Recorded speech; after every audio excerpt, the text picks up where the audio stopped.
Buenas, voy a presentar el juicio por vía sumaria por Sandra Castellanos. Sigamos con la siguiente diapositiva. Juicio por vía sumaria.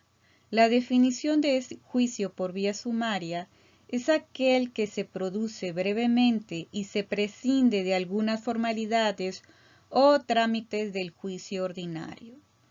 Los principios del juicio en vía sumaria que da Chovenda son 5: igualdad, economía, disposición, unidad y formalismo. Sigamos. ¿Qué debe de contener la demanda?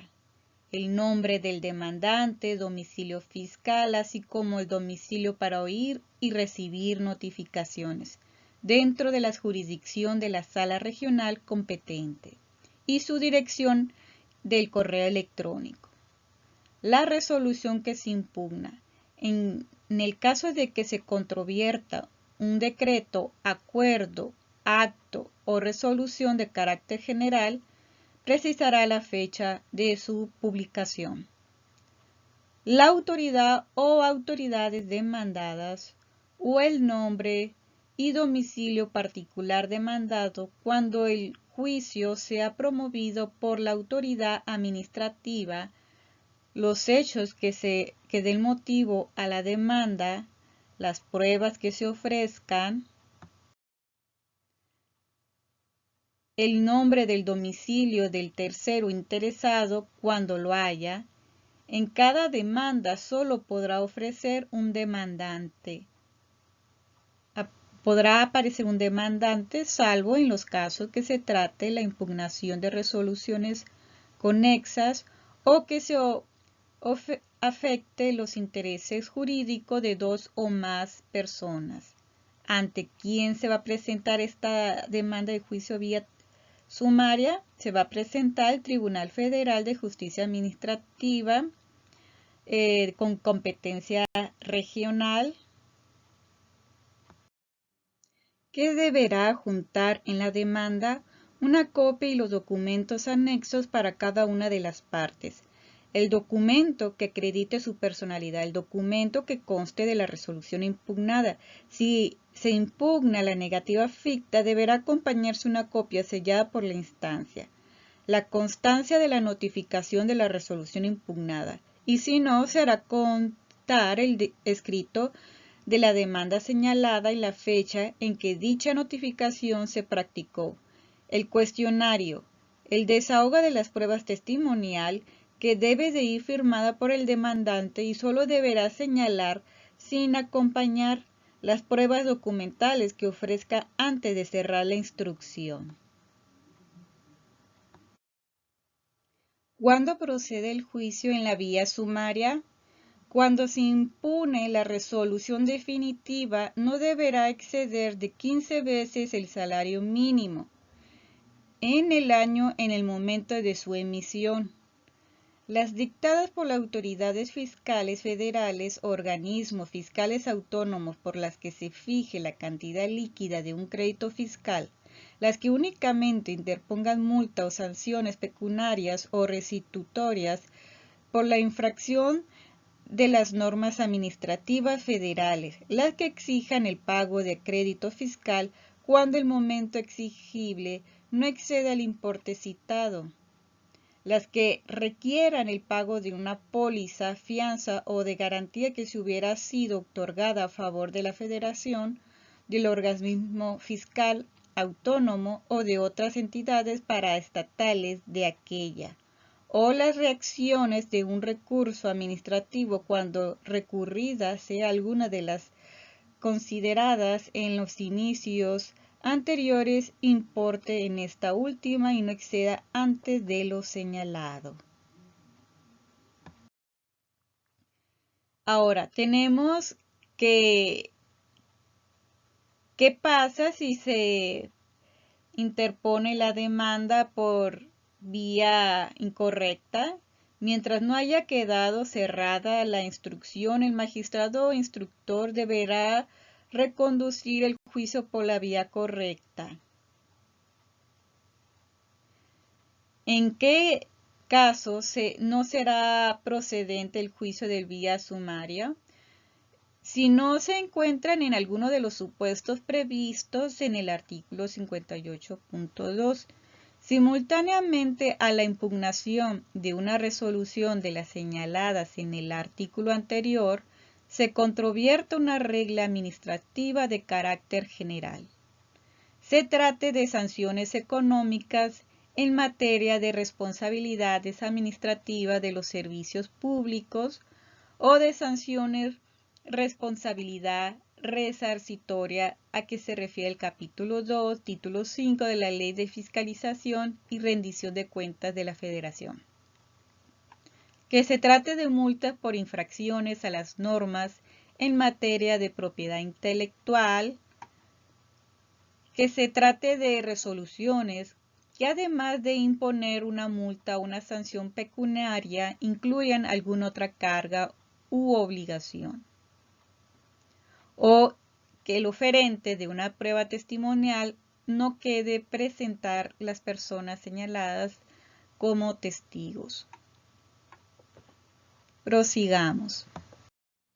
Ahora vamos a hablar de cuáles son las etapas del procedimiento. Bueno, tenemos la parte azul que está hablando sobre los 30 días que se presenta la demanda. La demanda deberá ser presentada dentro de los 30 días siguientes a aquel que surta efecto la notificación de la resolución impugnada conforme con las disposiciones de la etapa de la ley ante de la sala regional competente. Entonces son 30 días desde que se presenta la demanda y se admite la demanda. Ahora hablemos sobre la contestación de la demanda.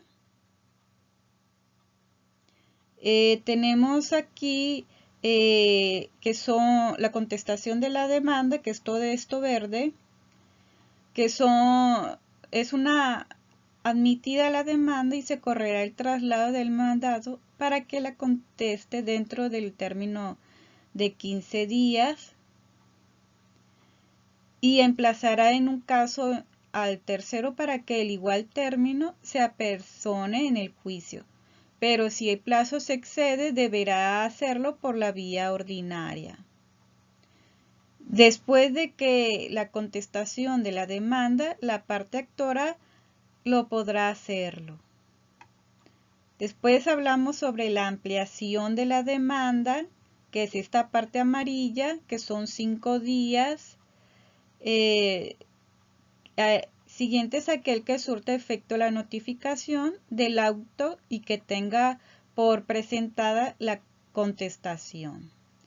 Después tenemos la contestación de la ampliación, que es esta parte, que son 5 días que se encuentra dentro de la ampliación, así. Y son siguientes al que surte efecto la notificación de su traslado de la ampliación.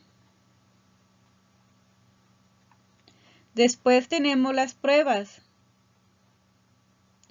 Estos son 20 días. Entonces tenemos aquí lo que viene siendo 35 días de pruebas. ¿Qué se debe de probar? Que deberá probarse los hechos de los que se derive es un derecho.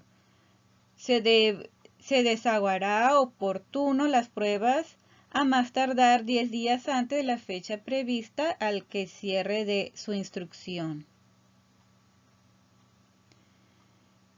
Y serán aplicables en lo conducente en las reglas contenidas en el capítulo 5 del título, o sea, las pruebas, salvo por la que se refieren las pruebas testimonial, la cual se podrá ser admitida cuando el oferente se comprometa a presentar sus testigos en el día y hora señalado para la diligencia. Por lo que le toca a la prueba pericial, esta se desahogará en los términos previstos del artículo 43 de la Ley de Juicios Contenciosos Administrativos. Aquí pues me llama la atención porque te están quitando el ofrecer y desahogar las pruebas testimoniales por esta vía del juicio sumario. Ahora voy a dejar un momento y más adelante voy a seguir hablando de esta parte. Seguimos con los incidentes. Habíamos hablado sobre la incompetencia por materia.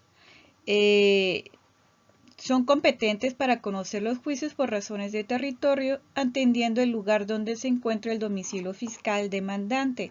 Habíamos hablado también de la acumulación de juicio. Bueno, en la acumulación de juicio de dos o más juicios pendiente la resolución en el caso las partes sean la misma y se invoquen idénticos agravios, siendo diferentes partes e invocando distintos agravios. El acto impugnado sea uno mismo o se impugne varias partes del mismo acto. Independientemente de que las partes y los agravios sean o no diversos, se impugne actos o resoluciones que sean unos antecedentes o consecuencias de otros. Entonces, prosigamos con lo que viene siendo el de nulidad de notificación.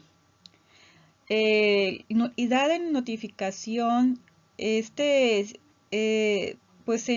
tiene dentro de 5 días siguientes a aquel que se conoció el hecho, ofreciendo las pruebas pertinentes en el mismo escrito que se promueve la nulidad.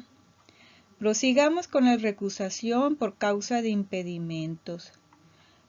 Aquí la recusación del magistrado se promoverá mediante el escrito que se presente en la sala o sección en la que se haya adscrito el magistrado de que se trate, acompañado de las pruebas que se ofrezca, y la recusación del perito tribunal se promoverá antes de que el magistrado instructor dentro de los 6 días siguientes a aquella fecha que surte efecto la notificación. La reposición por autos, es por oficio por parte del magistrado instructor, o las partes solicitarán que se sustancien el incidente de reposición de autos a partir de la fecha de esta acta que queda suspendida en el juicio y no corren los términos de 10 días prorrogables que exhiban ante el instructor en copia simple o certificada de las constancias y documentos una vez integrado en la sala el plazo de 5 días y declarará los supuestos de los autos. Después tenemos la interrupción de la causa de muerte, disolución, declaración, ausencia, incapacidad. Este tiene un plazo de 1 año y por estos motivos se puede suspender y ya después de 1 año se vuelve a abrir, a retomar.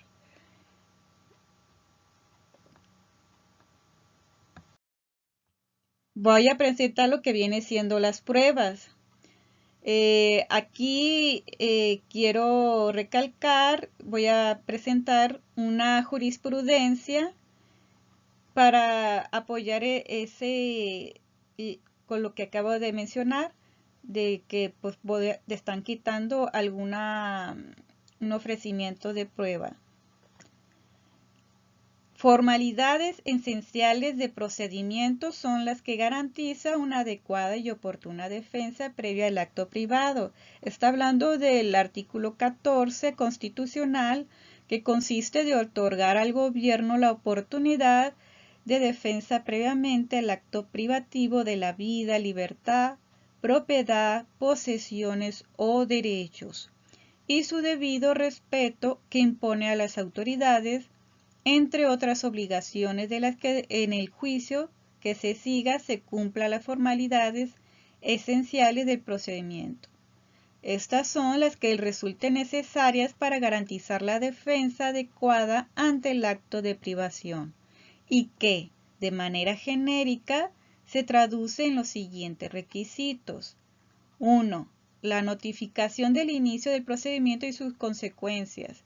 2. La oportunidad de ofrecer y desahogar las pruebas en que se finque la defensa. 3. La oportunidad de alegar. Y 4.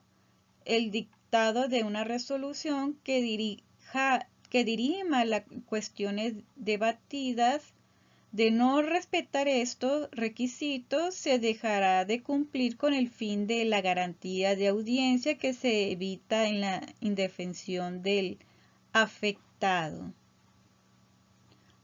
Entonces, ofrezco esta jurisprudencia para apoyar mi idea. Prosigamos.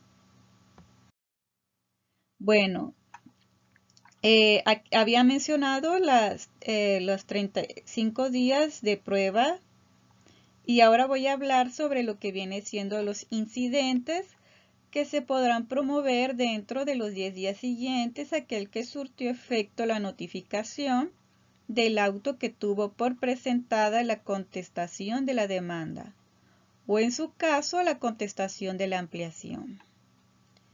En el juicio contencioso administrativo, en el artículo 29, que serán previos y especial pronunciamiento, habla sobre la incompetencia por materia. Solo procederá cuando se solicite el demandado un tercero. Cuando son acumulación de juicios, solo podrá plantearse respecto al expediente que se encuentre tramitada en la misma vía. Después tenemos las medidas cautelares. Bueno, aquí las medidas cautelares se le ofrecen a aquel que pudieran producir un daño o algo social o contraveniera alguna disposición. Se puede presentar todo el juicio antes de que se dicte la sentencia. Las medidas cautelares, el magistrado instructor podrá decretar la resolución provisional o definitiva que corresponde a las medidas cautelares en contra de la resolución dictada por el magistrado instructor que procederá al recurso de reclamación. Antes, la sala regional a la que se encuentra el juicio. Después tenemos la parte de los alegatos, que aquí tenemos como 10 días. Se presentará sus alegatos antes de la fecha señalada para el cierre de la instrucción. Antes de que pase el magistrado instructor, procederá a verificar si el expediente se encuentra debidamente integrado a un término de 3 días que se formuló los alegatos. Después tenemos el cierre de la instrucción, esta instrucción, que serían los 10, después de los alegatos.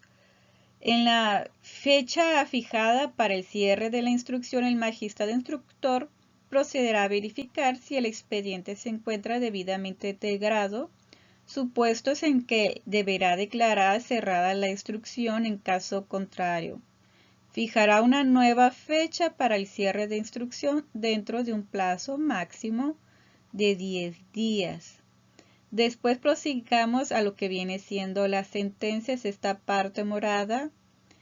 Una vez cerrada la instrucción, el magistrado pronunciará la sentencia dentro de los 10 días siguientes de su cierre. La sentencia ordenará la reposición del procedimiento administrativo o realizará un determinado acto.